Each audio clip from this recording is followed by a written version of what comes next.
Akashvani presents Morning News.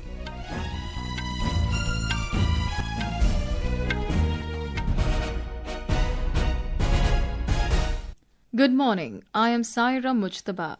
The headlines. Prime Minister Narendra Modi to release 20th installment of PM-KISAN scheme from Varanasi in Uttar Pradesh today. 20,500 crore rupees to be disbursed to over 9 crore 70 lakh farmers. Prime Minister to also launch multiple development projects worth around 2,200 crore rupees. Union Minister Ashwini Vaishnaw says 73 railway stations to have station director for on-the-spot crowd management during festive rush. US President Donald Trump orders deployment of 2 nuclear submarines after threatening remarks by former Russian President Dmitry Medvedev. Indian women wrestlers clinched 6 medals, including 2 gold in Under-17 World Championship at Athens in Greece. Also win champion trophy, defeating US. And in cricket, India leading by 52 runs against England at stumps in second innings on day 2 of final test of Anderson-Tendulkar Trophy in London. And now the news in detail. Prime Minister Narendra Modi will release the 20th installment of the Pradhan Mantri Kisan Samman Nidhi PM-KISAN scheme from his parliamentary constituency Varanasi in Uttar Pradesh today. In this installment, 20,500 crore rupees will be disbursed to over 9 crore 70 lakh farmers. On the occasion, the Prime Minister will also inaugurate and lay the foundation stone of multiple development projects worth around 2,200 crore rupees. The projects cater to multiple sectors, including infrastructure and urban development. More from our correspondent. Prime Minister Narendra Modi will transfer 20,500 crore rupees directly to the bank accounts of over 9 crore 70 lakh farmers across country under the 20th installment of the PM-KISAN Samman Nidhi scheme from Varanasi today. PM will also inaugurate key infrastructure projects including the widening and strengthening of the Varanasi-Bhadoi Road and Chitoni-Shultankeswar Road and a railway overbridge at Hardatpur to ease traffic on the Mohansarai-Adalpura Road. Prime Minister will lay the foundation stone of various works under the Smart Distribution Project and undergrounding of electrical infrastructure worth over 880 crore rupees. PM will also inaugurate the redevelopment of 8 riverfront and lay the foundation stone for water purification and maintenance work at various kunds along with the installation of 4 floating pujan platforms. Under the Jal Jeevan Mission, 47 rural drinking water schemes will also be inaugurated. In addition, Varanasi MP will also launch several new projects related to education, healthcare, tourism and cultural heritage. Om Avasthi, Akashvani News, Varanasi. Railways Minister Ashwini Vaishnaw has informed that 73 major stations facing rush situations will have a station director empowered to take on-the-spot decongesting decisions during the festive rush. Mr. Vaishnaw stated this in a written reply in the Rajya Sabha yesterday. He said railways will enhance crowd management with wider footover bridges and creation of permanent holding areas outside the stations. He informed that the pilot project for holding areas is in progress at 5 stations. CCTV surveillance, walkie-talkies, announcement systems and war rooms are being set up at major stations to help decongest the heavy crowd situations. Mr. Vaishnaw added that only confirmed ticket holders will be given direct access to platforms. Union Minister of State for External Affairs Kirti Vardhan Singh has said that India's political relations with countries of the Indian Ocean region are strong and trade and investment ties are being augmented. The minister stated this in a written reply in the Lok Sabha yesterday. Mr. Singh said, the government closely monitors all developments in the Indian Ocean region, impinging on India's security and economic interests, and takes appropriate measures to safeguard India's interests. The External Affairs Ministry has said the sourcing of India's defence requirements is determined solely by the country's national security imperatives and strategic assessments. The ministry spokesperson Randhir Jaiswal said this while briefing media in New Delhi last evening in reply to a query on defence procurements. On energy sourcing, the spokesperson asserted that New Delhi is guided by what is on offer in the markets and by the prevailing global circumstances. Responding to a query on India-Russia ties, the spokesperson said bilateral relationships with various countries stand on their own merit and should not be seen from the prism of a third country. He stressed that India and Russia have a steady and time-tested partnership. Meanwhile, the Embassy of India in Dublin has advised all Indian citizens in Ireland to take reasonable precautions for their personal security and avoid deserted areas, especially at odd hours. In an advisory issued yesterday, the embassy said there has been an increase in instances of physical attacks reported against Indian citizens in Ireland recently. The embassy is in touch with the authorities concerned in Ireland in this regard. This is Akashvani giving you the news. For quick news updates round the clock, follow us on our X handle at AIR News Alerts. And for details of these stories and more, log on to our website www.newsonair.gov.in and download the News on AIR app. Welcome back. You're listening to Morning News. US President Donald Trump has said that he has ordered 2 nuclear submarines to be positioned in the appropriate regions in response to remarks by former Russian President and current deputy head of Russia's Security Council, Dmitry Medvedev. In a social media post, President Trump said he took the step based on the highly provocative statements of the former president of Russia. The move comes after Mr. Medvedev recently threatened the United States in response to President Trump's ultimatums to Moscow to agree to a ceasefire in Ukraine or face tough sanctions. Meanwhile, a senior Russian lawmaker has said that there are enough Russian nuclear submarines in the high seas to tackle 2 American submarines dispatched by the US. In Pakistan, at least 30 passengers were injured after several coaches of a train derailed near Lahore.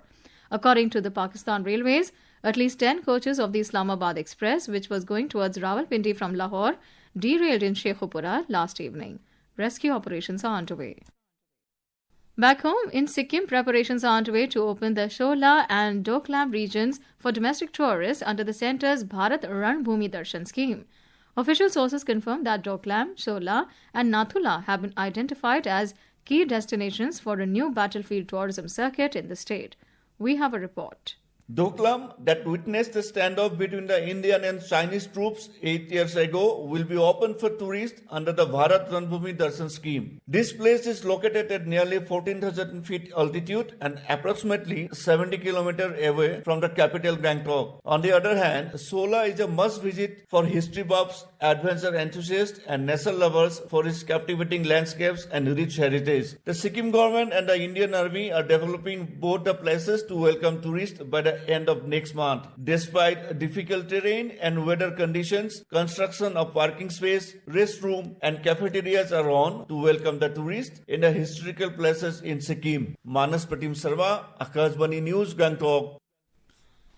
Telangana police rescued over 7,600 children during the last month as part of the nationwide Operation Muskan 11 initiative. Out of them, 529 are girls. The month-long drive conducted till the 31st of last month by the Women's Safety Wing in coordination with the Women Development and Child Welfare Department, Labour Department, health officials, NGOs and various child protection units focused on rescuing children from vulnerable and exploitative environments. As per officials, among the rescued children, over 3,700 were from other states, primarily Odisha, Bihar, Madhya Pradesh and Rajasthan, and 4 were identified as from Nepal. The Maharashtra government has announced insurance coverage for 150,000 Govindas participating in the upcoming Dahi Handi festival during Gokul Ashtami. To ensure their safety, the government will bear the insurance cost through the Oriental Insurance Company at a rate of 75 rupees per participant. The policy aims to support Govindas who often suffer injuries while forming human pyramids. Maharashtra Minister for Women and Child Welfare Aditi Tatkare announced that the government will disburse the July installment of 1,500 rupees to eligible women beneficiaries under the Mukhyamantri Majhi Ladki Bahin Yojana on the eve of Raksha Bandhan on the 8th of this month. In a post on X, Minister Tatkare said the amount will be directly credited to the bank accounts of all eligible sisters through DBT. And now news from the world of sports.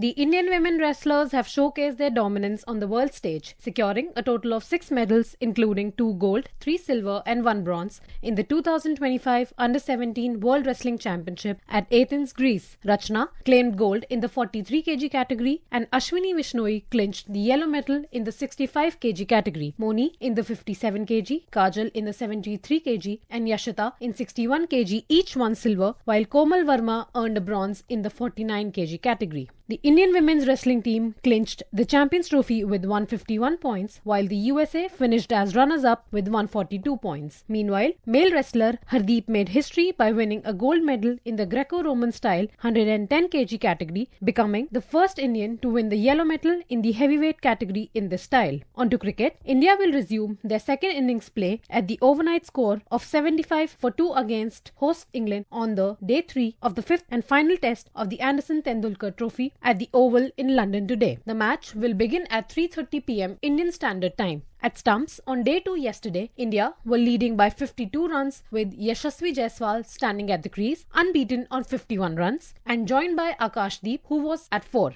Earlier, England were all out for 247 runs in their first innings, getting a narrow 23-run lead. India were all out for 224 in their first innings. India are looking to level the series, which they are trailing 1-2. In badminton, Indian star shuttlers are set to compete for a spot in the finals of the Macau Open today. India's Lakshya Sen will be up against 5th seed Alvi Farhan of Indonesia, while Tarun Manepalli will take on Malaysia's Justin Ho in the semi-finals. With Sanyukta's report, Jigyasa Pandey, Akashvani News, Delhi.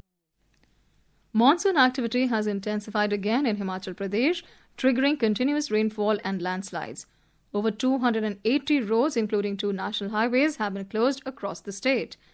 The Meteorological Centre in Shimla has issued a yellow alert for heavy rain today in several districts, including Chamba, Kullu, Una, Kangla, Bilaspur, Mandi and Hamirpur. We have more in this report. According to the Kullu District Police Control Room in Himachal Pradesh, continuous rainfall and a sudden flash flood in the Parvati Valley have partially damaged the coffer dam constructed by the Malana 1 hydroelectric project. The water level of the Parvati River has also risen, increasing the threat in nearby areas. The Kullu District Administration has urged people to remain alert and stay away from rivers, streams and landslide-prone areas. Meanwhile, in Lahaul Spiti District, a flash flood near Jispa has blocked National Highway 303. The Border Roads Organization is working on a war footing to restore the road. Ritesh Kapoor, Akashvani News, Shimla. The Met Department has also issued a red alert for extremely heavy rainfall at isolated places over Assam, Meghalaya, West Bengal and Sikkim today. It has also predicted very heavy rainfall at isolated places over Arunachal Pradesh and Bihar. Hindi movie 12th Fail has bagged the Best Film Award at the 71st National Film Awards. Announcing the awards in New Delhi last evening, Chairman of Jury feature film Ashutosh Gowarikar said, Bollywood actor Shah Rukh Khan clinched his maiden national award for his performance in the action film Jawan. He shared the Best Actor award with Vikrant Massey for his performance in hit biopic 12th Fail. And now for a look at today's newspapers, it's over to Subhadra Ramachandran. Thank you, Sarah. All dailies are widely noticed. US President Trump formally imposing a 25% import tariff on Indian goods, sparking fears of mass layoffs among exporters. Business Standard headlines, Trump's 25% tariff hit triggers layoff warning from exporters, while the Asian Age and other dailies quoting MEA write that India-US ties are strong despite tariffs. Back home, the Pioneer writes, ED issues lookout circular against Anil Ambani. The circular against a debt-ridden Reliance Group chairman is over the alleged loan fraud case. Draft poll roll for Bihar result. Voters dipped by 65 lakh, writes the Hindu. While Hindustan Times reports, Gopalganj, Kishanganj see maximum share of SIR deletions. And finally, as the 71st National Film Awards were announced, good cheer for Shah Rukh Khan fans as he bags his first national award for the film Jawan. Hindustan Times says SRK, Rani Mukherjee, Vikrant Massey win top honours. With that, it's back to Saira. Thank you, Subhadra. And now, before we end the bulletin, the headlines once again. Prime Minister Narendra Modi to release 20th installment of PM-KISAN scheme from Varanasi in Uttar Pradesh today. 20,500 crore rupees to be disbursed to over 9 crore 70 lakh farmers. Prime Minister to also launch multiple development projects worth around 2,200 crore rupees. Union Minister Ashwini Vaishnaw says 73 railway stations to have station director for on-the-spot crowd management during festive rush. US President Trump orders deployment of 2 nuclear submarines after threatening remarks by former Russian President Dmitry Medvedev. Indian women wrestlers clinched 6 medals including 2 gold in Under-17 World Championship at Athens. And in cricket, India leading by 52 runs against England at stumps in second innings on day 2 of final test of Anderson-Tendulkar Trophy in London. And with that, we end the morning news. Have a great day.